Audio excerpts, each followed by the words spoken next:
on va procéder à la coutume, Jonathan. Merci Fabrice. Il y a du monde qui se connecte. Il y a plus de monde, c'est parfait. Bonjour Inès, elle vient de se connecter.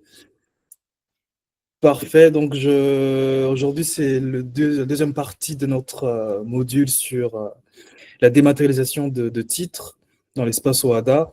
Je pense qu'hier on a abordé, on a abordé tout ce qui est enjeux, avantages, la clarification de certains concepts concernant la dématérialisation. Et je pense qu'aujourd'hui, notre intervenant va vraiment aller sur des aspects beaucoup plus techniques. Donc, prenez vos carnets, prenez vos cookies, vos bouteilles d'eau, notez vos questions, parce qu'il y a vraiment beaucoup de matière à aborder. Donc, comme on l'a dit hier, l'idée, c'est que vous reteniez vraiment le principe de la dématérialisation.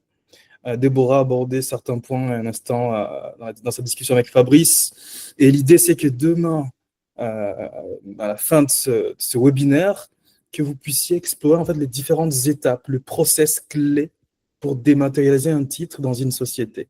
Pour les avocats qui sont là, pour les directeurs généraux qui sont là, les entrepreneurs qui sont là, ça vous intéresse, je pense. Donc, je vais me présenter rapidement, ça va être très, très succinct. Je pense que c'est le même public qu'hier. Donc, je suis Jonathan Maboulaï, je suis juriste formaliste en droit de société. Je prends un réel plaisir à accompagner nos clients à créer leur société, à faire des immatriculations, à faire des modifications en cours de vie de société, notamment les augmentations de capital, les réductions de capital, les réductions de capital, le changement de dirigeant, ainsi que les dissolutions avec ou sans liquidation. Et j'ai travaillé quelques années dans des sociétés du CAC 40 comme Renault, AMG, mais c'est un plaisir de faire partie d'un cabinet et surtout de faire partie de ces webinaires, de ces grands projets qui concernent l'Afrique. En ce qui concerne le club WADA Toulouse, je le préside depuis quelques mois. Si vous avez des questions, sentez-vous libre de poser des questions, d'aller sur nos réseaux, sur LinkedIn, sur Facebook, sur Instagram, sur X. Donc, notre équipe communication sera à votre écoute. Donc, je laisse Fabrice introduire le grand sujet qui nous intéresse aujourd'hui. Merci de me passer la parole, Jonathan. Bon, avant de commencer, je voudrais passer un clin d'œil à Maître Inès Abdeselem qui est avec nous ce matin.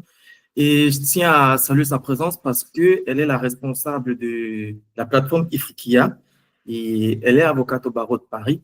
La plateforme Ifriqiya, c'est une des plateformes que j'ai citées lors de notre premier webinaire sur l'introduction au droit OHADA.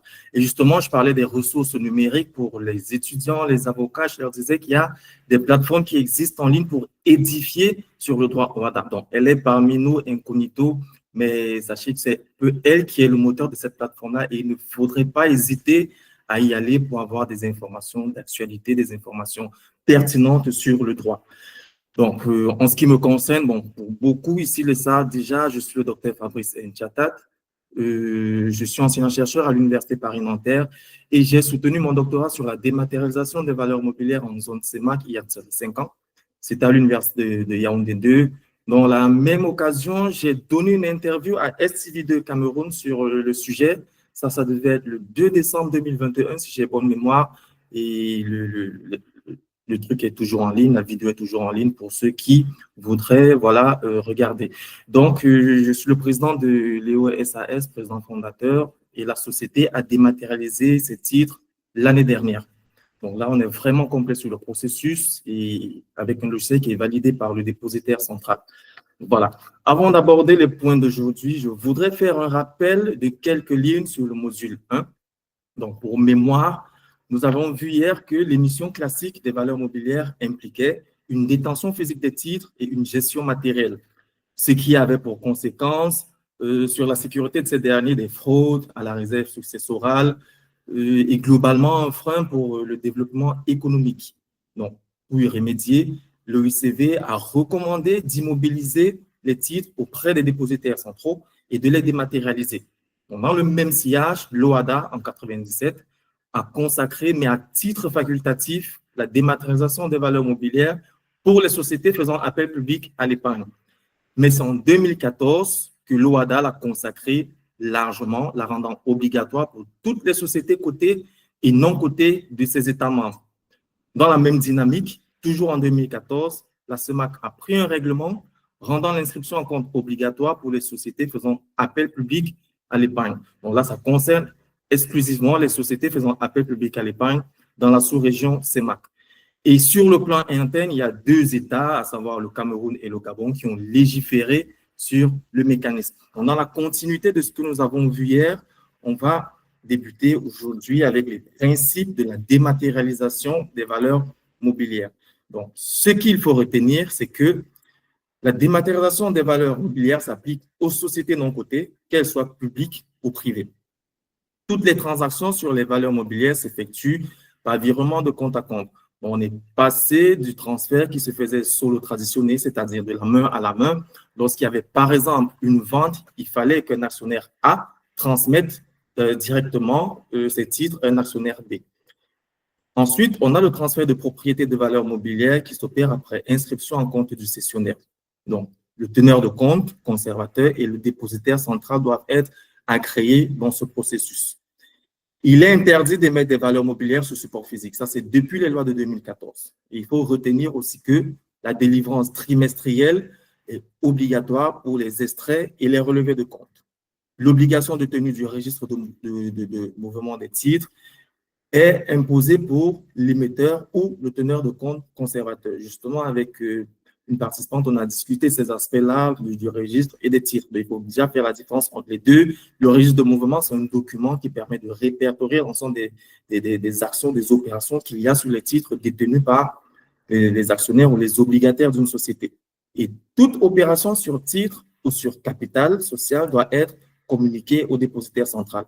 C'est-à-dire qu'une fois que vous avez dématérialisé vos titres et qui sont désormais inscrits en compte, vous avez l'obligation à chaque fois qu'il y a des mouvements ou des opérations sur ce titre-là d'en faire une déclaration auprès du dépositaire central. Ça, c'est pour permettre qu'il y ait un équilibre entre les comptes qui sont tenus par le dépositaire central et les comptes qui sont tenus par l'entreprise. Donc, pour continuer, il faut déjà distinguer les compétences rationner matériel et rationner l'outil dans le cadre de la dématérialisation des valeurs mobilières en zone CEMAC. Il y a une ségrégation des prérogatives des acteurs institutionnels dans la mesure où, en zone CEMAC, la dématérialisation s'opère sur deux plans, d'une part communautaire et d'autre part nationale. Sur le plan communautaire, la dématérialisation est assurée par la BIAC pour les titres cotés sur la BVMAC. Ça, c'est essentiel à retenir.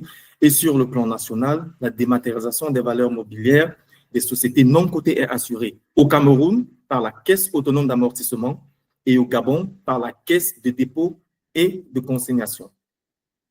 En termes d'acteurs principaux, parlant de cette même dématérialisation, il y a les fondamentaux, les principaux acteurs qui sont les propriétaires de titres. Parce que sans eux, il n'y a rien à dématérialiser. Ce sont justement les personnes qui sont les détenteurs d'actions et d'obligations. Ce sont les personnes qui sont directement concernées par cette dématérialisation parce que ce sont elles qui ont en leur possession les titres physiques. Ensuite, il y a les sociétés émettrices, qui sont les personnes morales de droit public ou privé, cotées ou non, comme on l'a vu plus tôt, qui sont les entités qui émettent les titres physiques. En fait, on parle généralement de l'émission. Donc, l'émission, c'est l'ensemble des titres qui sont émis par une société donnée. Et généralement, l'émission est l'équivalent en titres du capital social. C'est-à-dire que si vous avez un capital de 10 millions de francs CFA, une valeur nominale de 10 000, ça vous fait en moyenne 1000 titres, si je fais le bon calcul. Donc, 1000 titres fois 10 000 qui est la valeur nominale, ça fait 10 millions qui est le capital social. Votre société, votre SA, a un capital de 10 millions, ça suppose que dans le processus de dématérialisation, vous dématérialisez 1000 titres. Et les 1000 titres sont en fait des titres qui ont été délivrés aux actionnaires ou principalement aux actionnaires. Il y a également les teneurs de compte qui sont actuellement en zone CEMAC, les sociétés de bourse agréées par la COSUMAF ou des intermédiaires financiers agréés par les dépositaires. Parce que à côté de la dématérialisation des titres, il y a d'autres opérations qui se font sur titres qui sont encadrées par les dépositaires nationaux, qu'on appelle ici dépositaires centrales. Dans la slide précédente, vous avez vu que les dépositaires au Cameroun, c'était la CAA et au Gabon, c'est la CDC. C'est également un acteur important de ce processus parce que ce sont les entités qui centralisent l'ensemble des émissions des titres dans un territoire donné.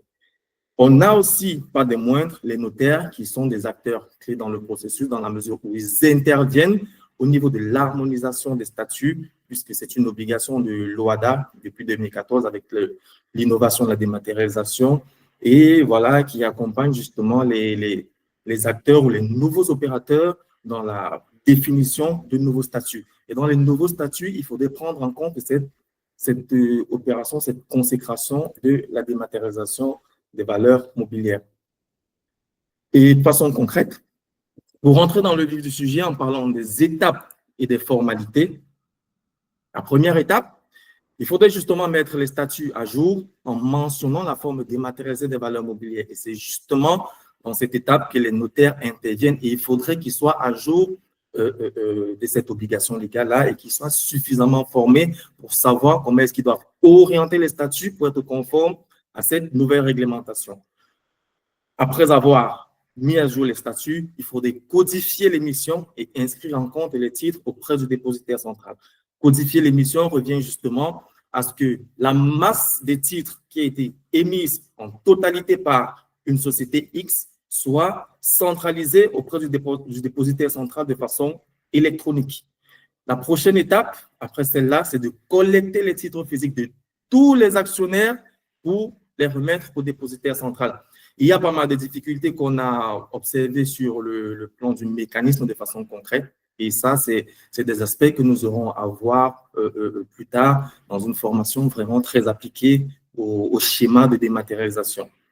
Après avoir collecté les titres pour les remettre au dépositaire central, lesquels seront détruits, il faudrait que la société se dote d'une solution informatique pour la gestion interne des titres.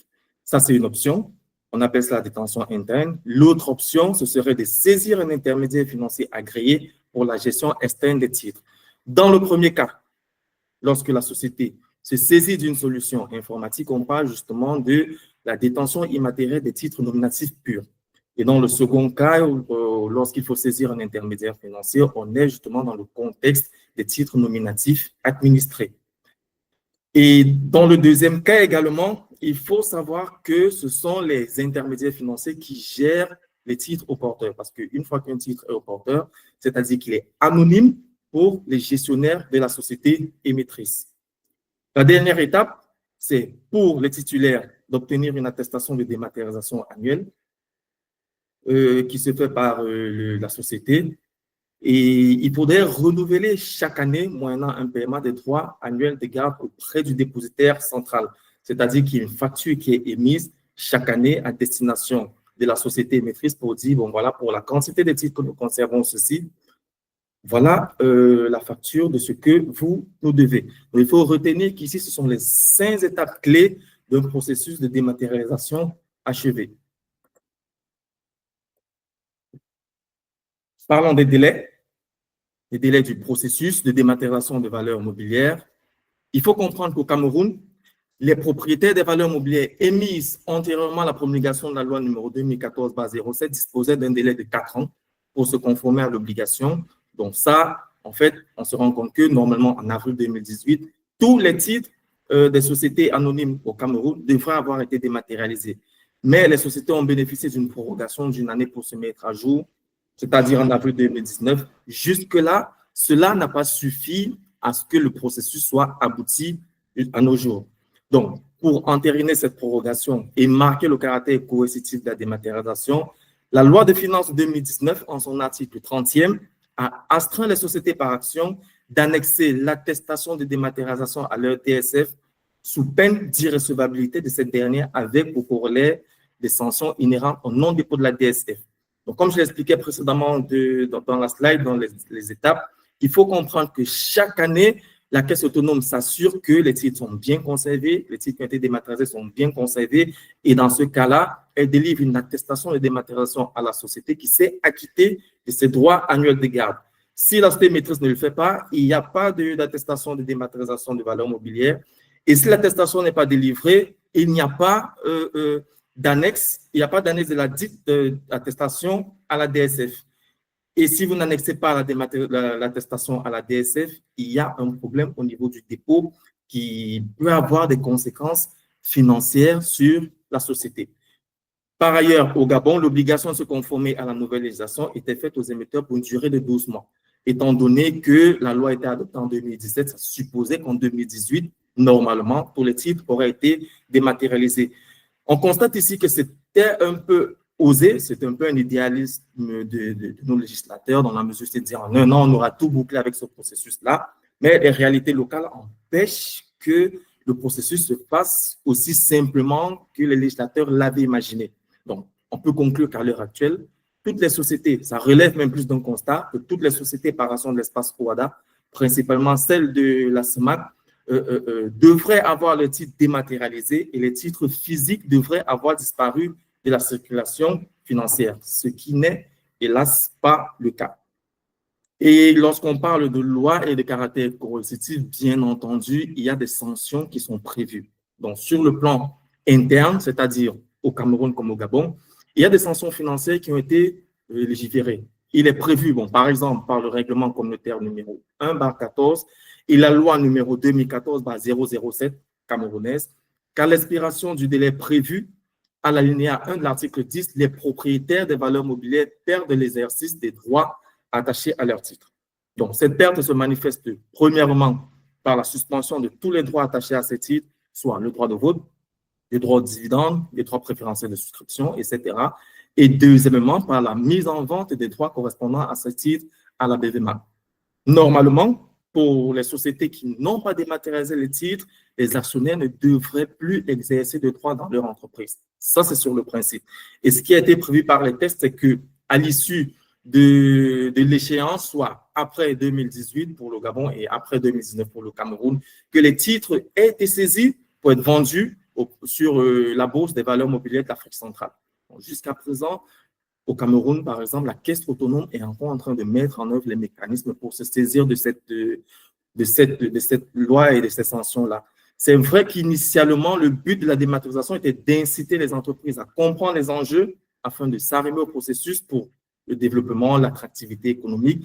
Mais après, vu la lenteur que le processus, qu'on a observé pour la mise en place du processus, ils ont été poussés ou portés à adopter des sanctions, voilà, des mécanismes draconiens afin que le processus puisse aboutir. Donc, il faut noter que la loi gabonaise numéro 027/2016 du 6 avril 2017 ne fixe pas de régime de sanctions comme le règlement communautaire pour la loi camerounaise. Donc, au Gabon, il est tout simplement prescrit de dématérialiser les titres. Il y a un délai, mais il n'y a pas de sanction qui est à proprement parler rattachée derrière ces obligations-là. Donc, elle se limite en son article 27 à prévoir des amendes par voie réglementaire, tout simplement. Il n'y a pas de prévision de suspension de droits, c'est-à-dire que les actionnaires qui n'ont pas dématérialisé vont quand même continuer à exercer leurs différents droits auprès de l'AG et par conséquent, les droits ne seront pas vendus auprès de la BVMA. Bon, ça reste quand même paradoxal parce qu'on se demande de quelle façon est-ce qu'on va réussir à implémenter de façon concrète le processus au sein de l'OADA et particulièrement de la CEMAC. Donc, pour continuer, puisqu'on disait qu'au Cameroun, par exemple, il y a l'article 30e qui oblige les entreprises à annexer l'attestation de dématérialisation, on peut lire à l'article L97 alinéa 3 du livre camerounais des procédures fiscales de 2019 que le non-dépôt ou la non-transmission dans les délais prévus par la loi de la déclaration statistique et fiscale donne lieu à l'application d'une amende forfaitaire non susceptible de remise suivant quelques détails. Donc, pour les entreprises relevant de la direction des grandes entreprises, ça suppose que si vous n'avez pas soumis votre DSF à temps, vous êtes susceptible d'avoir une amende de 5 millions de francs CFA. Et ce qui est une conséquence ou une résultante indirecte de la non-dématérialisation des titres par la société. Pour les entreprises relevant des centres des impôts, des moyennes entreprises et des centres spécialisés, l'amende peut aller jusqu'à 1 million de francs CFA.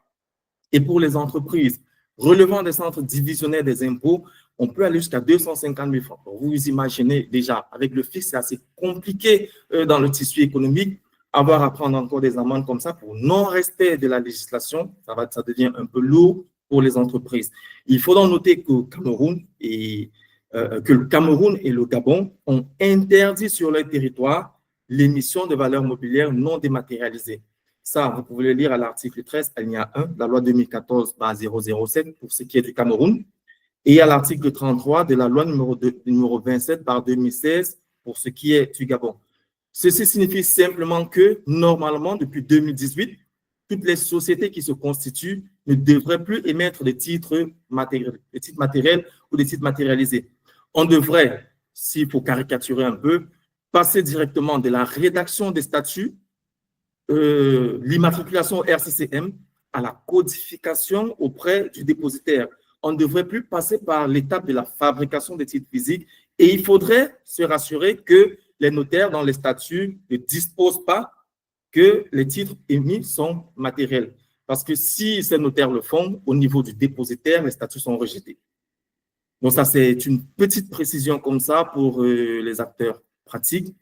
Et là, on va rentrer dans les effets de la dématérialisation sur le mode de détention des valeurs mobilières. Comme premier effet, on a une détention immatérielle. Qu'est-ce que ça signifie, une détention immatérielle? Ça suppose tout simplement qu'il n'y a plus de titres physiques. Donc ça, c'est la fin des titres physiques. La conservation est désormais électronique, c'est via un instrumentum scriptural. Parler d'instrumentum scriptural revient tout simplement à parler de logiciels ou de mécanismes mis en œuvre pour conserver de façon électronique les titres.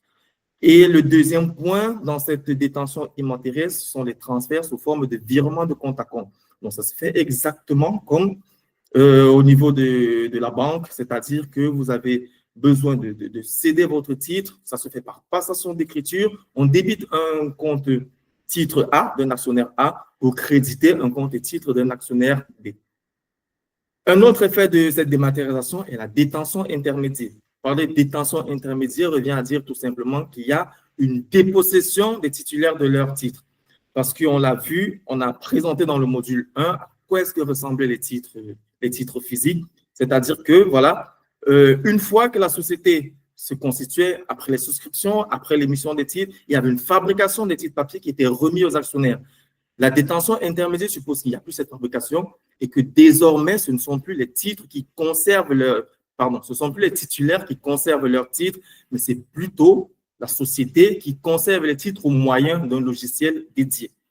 Et ça nous permet de rentrer dans le prochain point où on constate justement que la société émettrice, voilà, elle a un outil pour gérer, conserver, permettre la circulation de ces titres électroniques-là. Et l'autre point, c'est que les titulaires de titres, ils sont dépossédés parce que c'est l'intermédiaire financier qui se charge de l'administration de ces titres-là. Donc, au stade actuel, vous ne verrez plus aucun actionnaire, en parenthèse, sur le principe, vous ne verrez plus aucun actionnaire avec des titres physiques chez lui ou dans un coffre. La dématérialisation supprime ce mode de détention-là pour la déplacer vers des acteurs qui sont soit la société émettrice, soit l'intermédiaire financier. Donc, ce qu'on peut ajouter ensuite, ce sont les difficultés qu'on a évoquées subrepticement. Et parlant de difficultés, il y en a sur le plan institutionnel. Sur le plan institutionnel, justement, il y a le laconisme du législateur OHADA, parce que ce que ce dernier fait, c'est tout simplement de fixer le principe de dématérialisation, mais sans donner les modalités de mise en œuvre. Donc, le législateur vous dit, il faut dématérialiser les titres, désormais, ça se fait par virement de compte en compte, oui, mais comment est-ce que ça se matérialise, comment est-ce que ça se concrétise sur le terrain? Vous n'aurez pas la solution à cette réponse-là dans l'acte uniforme relatif aux droits des sociétés de 2014. Il n'y a pas de cahier de charges pour les sociétés émettrices dans la mise en œuvre de l'opération. Il n'y a pas de précision sur le fait que la dématérialisation des titres aux porteurs incombe aux intermédiaires financiers agréés sur requête de leurs titulaires. Il n'y a pas non plus d'attribution au dépositaire central qui joue un rôle fondamental dans cette opération. Donc, par conséquent, il y a une absence de sanction. L'AUDSCGIE ne fixe pas un régime de sanction en cas de non-exécution à l'obligation de DVM. Au Cameroun, par exemple, dans le règlement communautaire numéro 1/14 de la CEMAC, on a vu qu'on pouvait vendre les titres sur la bourse et empêcher les actionnaires d'exercer leurs droits auprès de la société. Il n'y a pas d'exemple palpable ou d'analogie dans l'acte uniforme de 2010. Il n'y a pas non plus de mesures incitatives pour l'adéquation des États membres au principe de dématérialisation. Comme on l'a vu hier, la dématérialisation est consacrée de façon concrète dans 2 États, à savoir le Cameroun et le Gabon. Ça suppose tout simplement que si on va par exemple au Togo ou au Bénin, ils vont vous dire oui, on a entendu parler du mécanisme, mais concrètement, on ne sait pas comment faire. Et les États n'ont pas non plus pris de texte là-dessus. Et il en va de même pour les 13 autres pays, que ce soit au Congo, que ce soit en RDC, que ce soit au Tchad ou en RCA, c'est le même problème qui se pose. Il y a cette inadéquation des États membres au principe de dématérialisation et c'est un peu du fait du laconisme du législateur OHADA. Donc, sur le plan socio-économique, ce qu'on a pu relever comme difficulté, c'est déjà la réticence et la crainte des opérateurs économiques. Donc, il y a beaucoup qui ne comprennent pas le mécanisme et ils se disent que si on l'a mis en place, c'est un mécanisme de surveillance ou c'est pour les flouer. Donc, ils prennent vraiment le mécanisme avec des pincettes. Il y a également un déficit de culture financière, étant donné que beaucoup d'acteurs économiques ne comprennent pas comment est-ce que le marché financier fonctionne, ou encore de façon plus large, le marché des titres, comment est-ce que ça fonctionne sur le plan économique. Ils ont du mal à s'approprier le mécanisme et à s'engager dans ce processus-là. Un autre constat qu'on a fait, c'est que beaucoup d'acteurs économiques ne comprennent pas les enjeux du mécanisme parce qu'il y a eu un vice de procédure dans la constitution des sociétés anonymes dans l'espace OHADA. Peut-être il y en a qui le savent, peut-être d'autres ne le savent pas, mais normalement, lorsque la société émet des titres physiques, ça c'est ce qui est rédigé dans les statuts, il faudrait qu'il y ait une délivrance de ces titres physiques-là aux différents actionnaires. Hier, par exemple, on a pris l'exemple d'une société qui émet 500 000 titres. Elle a l'obligation de fabriquer 500 000 titres à redistribuer à ses actionnaires. Mais c'est quelque chose qui n'a pas été fait. Beaucoup d'entreprises mettent dans les statuts, bon voilà, on a 500 000 titres qu'on a émis, on a un registre qui est même parfois mal tenu, et puis on passe directement au fonctionnement de la structure sans avoir remis les titres, ce qui a eu pour conséquence pour beaucoup d'actionnaires de ne pas vraiment pouvoir se revendiquer de la qualité d'actionnaire, à moins de recevoir des dividendes en fin d'année. Et lors des successions, pour ceux qui ont eu à côtoyer quelques cas, il y a généralement beaucoup de problèmes après le défunt d'un actionnaire ou d'un associé dans une société donnée parce qu'on ne sait pas exactement quel est le nombre de titres qu'il détenait. Et ça, c'est parce qu'il y a eu ce biais dans le processus, vu qu'on n'a pas délivré de titres physiques.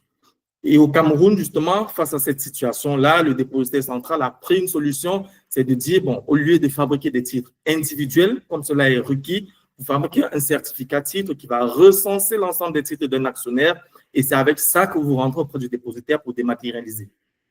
Plus loin, sur le plan des difficultés socio-économiques, on a les coûts élevés de l'opération. Beaucoup d'acteurs estiment que les coûts sont très, très, très élevés puisqu'il y a un tarifaire qui a été pris, par exemple, au Cameroun pour décider, pour dire étape par étape quels sont les coûts qui sont associés à ce processus. On va prendre un exemple concret. Pour le ramassage d'un titre physique, par exemple, il faut débourser 65 francs. Vous imaginez, vous dématérialisez 500 000 titres, vous multipliez par 65 et vous avez le total que vous devez dépenser pour une entreprise dans ce processus de dématérialisation-là. En plus de ça, il y a des factures à payer auprès du dépositaire central qui se font déjà au moment de la codification et chaque année, il y a également une facture qui doit être payée. Si vous décidez de passer par un teneur de compte conservateur, par exemple, vous devez payer 1% du capital de votre société chaque année en termes de droits de garde annuels. Donc, les acteurs ont dit que c'était des frais qui étaient très énormes et l'idée pourrait être de réviser ces frais-là. Un dernier point qui n'est pas des moindres est l'insuffisance de solutions locales sécurisées, fiables et faciles d'utilisation pour la conservation des titres électroniques ou nominatifs purs. Dans mes souvenirs, lors de certains débats, de certaines discussions qu'on a eues avec le dépositaire central à l'occasion de certains séminaires, il y avait des sociétés qui proposaient d'utiliser des logiciels Excel pour conserver les titres électroniques, ce qui justement n'est pas recommandé. Parce qu'une solution Excel fonctionne généralement en local, à moins que vous ne l'ayez dans le cloud. Si vous l'utilisez en local, c'est très risqué. Si vous utilisez par exemple XAMPP, qui est une autre solution sur le plan local pour conserver les titres, ça suppose que si vous perdez votre unité centrale, vous perdez la visibilité sur tous les titres et là, vous serez un peu dans le même mécanisme que la conservation matérielle. Donc, vous aurez les mêmes problèmes, d'où l'idée d'avoir des solutions locales, sécurisées, efficaces pour la conservation des titres nominatifs purs. On parlait ici des titres nominatifs purs, revient tout simplement à parler de la conservation qui est faite par la société qui a émis les titres physiques. Donc, en termes de solutions, ce que nous pouvons proposer déjà, premièrement, ce serait de désigner explicitement des dépositaires centraux communautaires pour les États de l'UEMOA et de la CEMA qui n'en disposent pas. Au Cameroun et au Gabon, par exemple, il y a des dépositaires, on a la caisse autonome d'amortissement, on a la caisse de dépôt et de consignation, mais il y a des États de la CEMAC qui n'ont pas de dépositaires. Donc, pour favoriser le processus de dématérialisation dans la CEMAC, on pourrait, par exemple, s'appuyer sur la BIAC pour dire qu'en plus des titres publics à souscription libre et en plus des titres des sociétés faisant public à l'épargne, vous pouvez également, ils peuvent également conserver les titres qui relèvent des sociétés non cotées. Ça, c'est une solution, c'est une hypothèse qui pourrait être prise en compte par les institutionnels. Et en Afrique de l'Ouest, en l'UEMOA, par exemple, il y a le DCBR qui est le dépositaire qui opère sur le marché financier, qui peut faire fi des dépositaires centrales pour toutes les sociétés, qu'elles soient cotées ou non cotées. Il faut par ailleurs instituer un dépositaire central dans les Comores, la Guinée et la République démocratique du Congo qui n'appartiennent à aucune de ces sous-régions. La RDC n'est pas en CEMAC, la Guinée n'est pas en UEMOA ni les Comores, donc il faudrait, pour que ce processus favorise, qu'il y ait bien des dépositaires centraux dans ces États respectifs.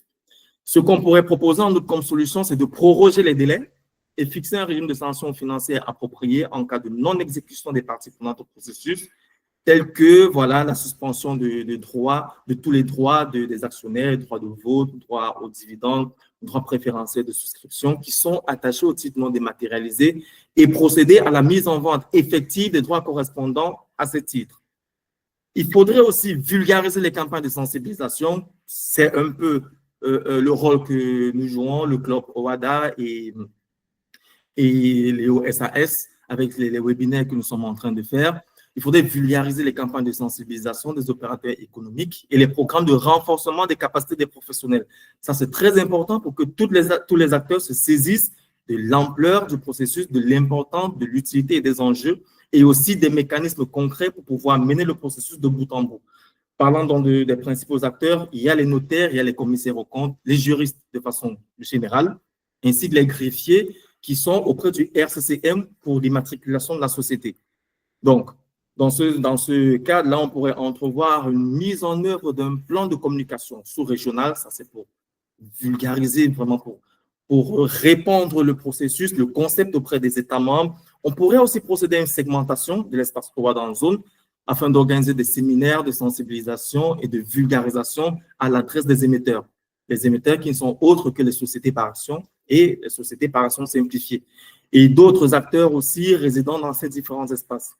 Il faudrait, sur le plan institutionnel, par exemple, mettre en place un groupe de suivi des activités de dématérialisation des valeurs mobilières composé des représentants des ministres des Finances et de Justice, qui sont les premières personnes, les premières institutions qui doivent vraiment se saisir du mécanisme-là, voilà, pour favoriser l'implémentation et le process de la dématérialisation.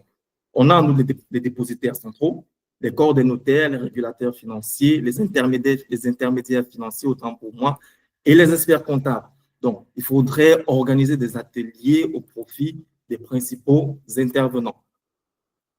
D'autres solutions, de façon plus concrète, c'est de réviser les conditions tarifaires des opérations de dématérialisation des valeurs mobilières. Ça doit être un consortium entre le dépositaire central, les intermédiaires agréés et les représentants des sociétés, pour permettre aux sociétés par action de s'acquitter de leurs droits aisément. Il faudrait recourir aux solutions locales réglementaires pour la conservation et la gestion des titres électroniques nominatifs purs et, bien entendu, se faire accompagner par les experts en la matière. Donc, voilà un peu ce qu'on pouvait présenter dans ce deuxième module. Et de façon très synthétique, ce qu'il faudrait retenir, c'est que dans le processus de dématérialisation, il y a 3 grandes étapes: la codification de l'émission, la collecte des titres et l'inscription en compte de ces titres. Il faut aussi retenir que voilà, pour les sociétés qui n'ont pas dématérialisé jusqu'à ce jour, il y a des risques de sanctions sur le plan financier. Il y a des ventes qui sont prévues sur la bourse, la BVMAC, et sur le plan fiscal, il faut retenir que le non-dépôt de la DSF peut entraîner des amendes pour les sociétés qui n'ont pas dématérialisé. Donc, les implications de cette dématérialisation, c'est justement qu'il y a 2 modes de détention. D'une part, une détention immatérielle qui se fait sous la forme numérique via un logiciel, et d'autre part, une détention intermédiaire qui se fait par la société ou par un intermédiaire financier. L'idéal, donc, ce serait de pouvoir suivre les formations d'être accompagné, comme on l'a dit plus tôt, et puis de bénéficier ou d'accéder à des solutions numériques pour simplifier les démarches.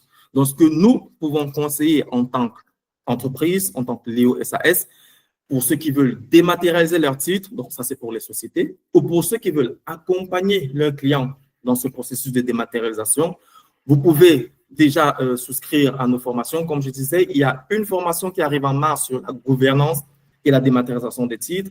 Il y a une autre qui arrive en fin mars ou début avril sur les étapes clés du processus de dématérialisation, c'est-à-dire que vous êtes une société X qui a des titres physiques ou qui n'en a pas parce qu'il y a des actionnaires qui ont perdu leurs titres.